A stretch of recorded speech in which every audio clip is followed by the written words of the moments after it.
Good day, friends. We're glad to have you back in video 5 in this series. We're stoked to be sheeting the floor right now. 1.1/8" plywood, we glue it down.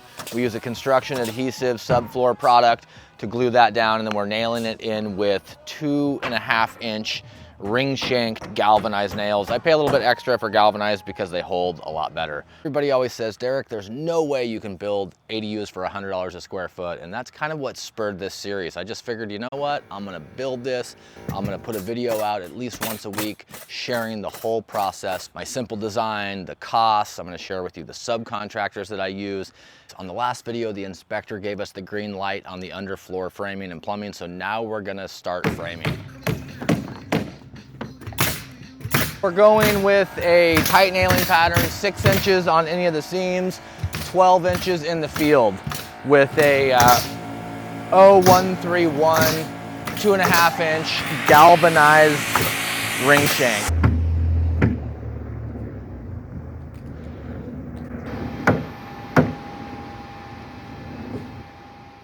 The deck is done, and now Reese is going to tell us what we're doing. So we got it sheeted. We're going to go ahead and do a layout, and then we're going to start laying out our plates and start framing.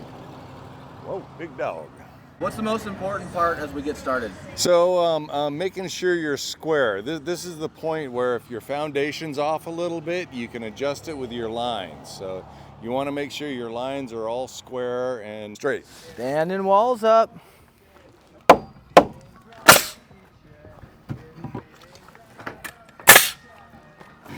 1, 2, 3. Upsy daisy.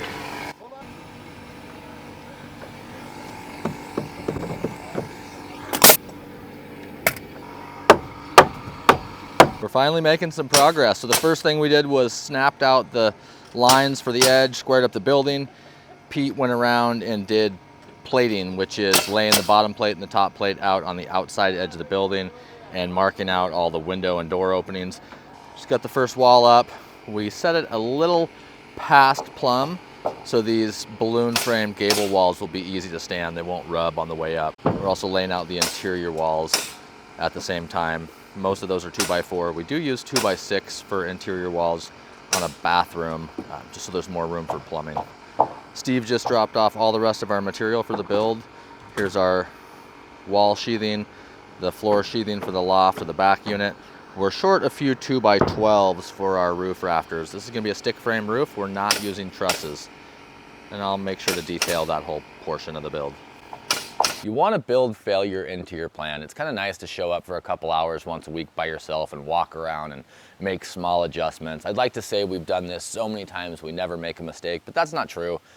Honestly, at the end of every single workday, there's slight adjustments that we can make to improve. And for example, we had the crawl space access hatch about 1 inch out of place, so I had to move that. And we're getting ready for Pat. He's coming back tomorrow to pour concrete, do the flat work. We're gonna do a covered front porch on both units and then a small patio. Something we're learning with design standards and landscaping requirements. Every city is going to be a little bit different. Become an expert in your planning and zoning and building code, but here we have to have so many trees, so much green space, so much landscaped area. So when we started with this blank lot, we kept a couple of the trees. We've got this plum tree here, and I am going to cut it back. It's only about 4 feet from the building, which is pretty close. If it was a larger, deep-rooted tree, we would have had to take it out, but I'm just going to trim it back out of this window opening and prune it down so we can leave it. And then in the background here, we have this gigantic silver maple tree that shades the whole property pretty much through the second half of the day. But it is going to become an issue at some point. What I've learned in my area, at least, is my insurance agent will not want to insure these new builds if they have trees anywhere within 10 feet of the exterior or trees hanging over the actual building. So just something to keep in mind. It's a lot easier to take out some of these bigger tree limbs, especially before you start your build. We're going to try to keep these ones, and hopefully he doesn't see them, and actually hopefully he's not watching this video. But for what it's worth, be aware that if you have large trees on your job site, you're doing an ADU in your backyard, you might have to take some of those out, and that's a major expense that nobody ever budgets for. We're really excited to be standing walls. It's been 20 days since we started this project from scratch, bare ground and we're already going vertical, I figured I'd take a second and go over some basic wall anatomy. So this is a 3050 egress window, and some of the framing members that we have here, these are common wall studs. We don't have to cut these. They show up the size that we need to stand up on the wall. These are king studs that go all the way up and they hold the header. This is a 4x10 header stock, and we use 10-inch so we wouldn't have to put any cripple studs above. This is the header pad, and then these are trimmer studs, and they hold the header. So the king stud goes all the way to the top plate, the trimmer stud goes all the way to the header, and then this is the sill, and underneath the sill are cripple studs. That's just some basic wall anatomy of what we call these framing members on this framed wall behind me. Anywhere we have an interior wall that's gonna meet our exterior wall like we have here snapped out on the subfloor, we have to put backing. So this 2x6 sideways is so we'll have nailing for drywall on both sides of this interior wall. That's also why we don't put the second top plate on until we stand these interior walls, so we can lap the double top plate over to tie in our interior walls to our exterior walls. Just some basic framing stuff. If you're not a framer, that's okay. If you're self-managing your project, just watch what the framers are doing. Don't be afraid to ask them questions and take lots of pictures.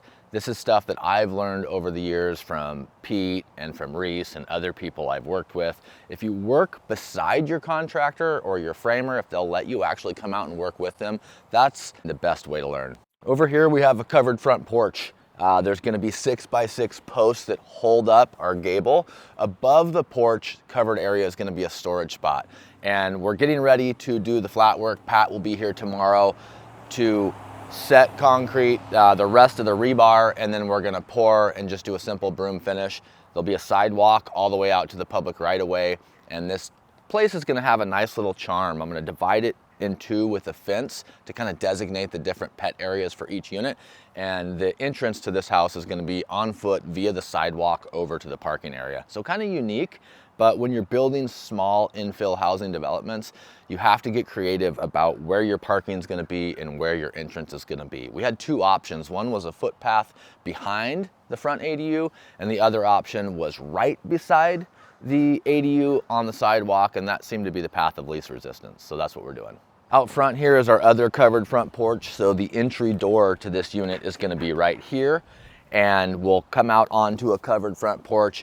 And then because we had about 20 inches of grade difference between our porch level and the natural grade of the driveway, we're putting in a 18-inch deep step that's 5.5 inches tall. So that'll make up for some of that grade and also make for a nice little approach onto the covered porch.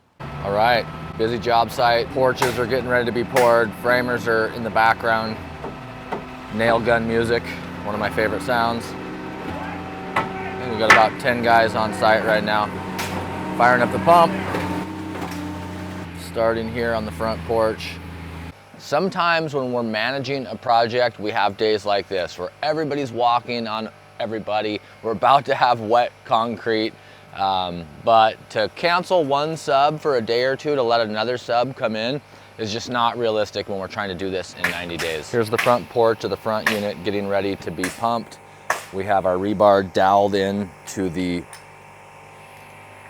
foundation wall, so it's not gonna move over time. There's our step. We just hosed it down and gave it another vibratory compaction round. That's imperative. So over time, the slab doesn't settle at all. We want to make sure that we put it on nice, firm, compact rock. The pumper here, he's doing all the work. Jay's making sure that the rebar is in the middle of the slab and not laying down on the rock. Here I'll go over a few concrete details. What we have is Jay with a screed board, and after the pump fills up the forams, Jay goes along with this screed board, and it's the first rough plane we do on the surface. After that, we'll take a big bull float and smooth it down. It won't be until after it starts to set up that we'll be able to hop up there and put a hand trowel hard finish on it, and then right before it goes off, we'll hit it with a broom to give it a little bit of a texture so it's not slippery. Screed board, bull float, hard trowel, broom. Pat's putting brake lines in. We do these brakes so when the concrete cracks, not if, we can control where it happens. 3 rules of concrete: it's gonna fade, it's gonna crack, and nobody's gonna steal it. Pat making the broom finish look easy. He's only been doing this for 40 years. We're pulling off the form boards after about an hour to expose the thickened edge and put a finish on it. Most all of the face will be exposed, so we gotta make sure we don't let that harden before we can make it look pretty. Quick rundown on the cost of concrete for this project. I just paid the truck. We had 8 3/4 yards in these 3 pours. It was $1,350. The pump was $325, and then we have 3 finishers at $300 a day, plus Pat's profit. What I do like about patios is they're maintenance free. It's all about building property management into our ADUs. If we were to do a nice wood deck, it would have some charm, it would have that craftsman look, but we're gonna have to deal with splinters and refinishing and rot over time. The nice thing about concrete is once you pay and once you do it, it's not gonna need any maintenance and it's gonna last the life of the house. 1, 2, 3. We chose to sheet this wall before we stood it up. Some people like to frame and then plate and line before they sheet, but because this wall is up against where the concrete crew is going to be working today, we decided to just sheet it before we stood it up. 1, 2, 3.